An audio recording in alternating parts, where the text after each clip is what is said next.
Sumainyo ang Panginoon. Ang mabuting balita ng Panginoon ay hindi sa naman. Pagod sa iyo, Panginoon.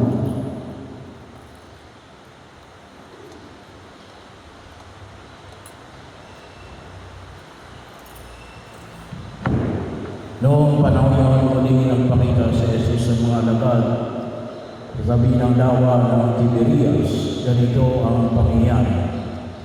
Magkakasama sina Simon Pedro, Tomas na tinaguriang Kambal, Nathaniel na taga-Cana, Galilea, ang mga anak ni Zebedeo at dalawa pang alagad.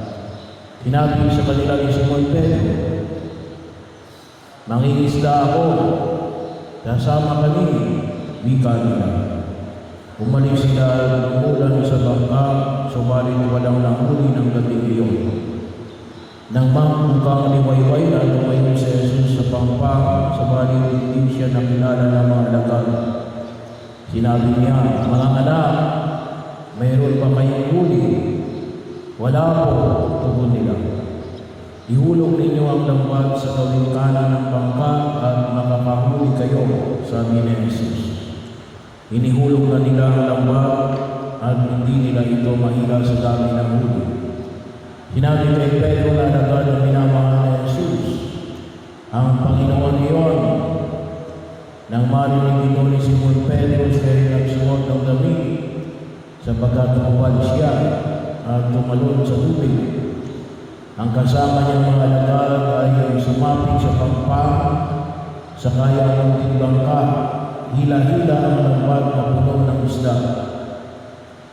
Hindi sila gaano kalayuan sa pampang, mga 10 metro lamang.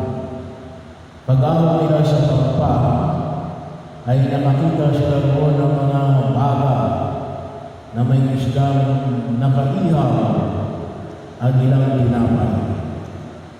"Magdala kayo dito ng ilang isda na huli ninyo," sabi ni Jesus. Kaya sumampa sa bangka si Simon Pedro at hinila sa pampang ng lambat na puno ng malalaking isda. 153 lahat. Hindi na punit ang lambat, kahit dalawang karami ang isda. "Halikayo at mag-almusal tayo," sabi ni Jesus. Isa man sa mga alagad ay walang mahahas sa kanya kung sino siya, sapagkat alam nila na siya ang Panginoon. Lumapit si Jesus, hinuha ang tinapay at ibinigay sa kanila, gayon din ang isda. Ito ang ikatlong pagpapakita ni Jesus sa mga alagad pagkatapos na siya ay muling mabuhay. Ang mabuti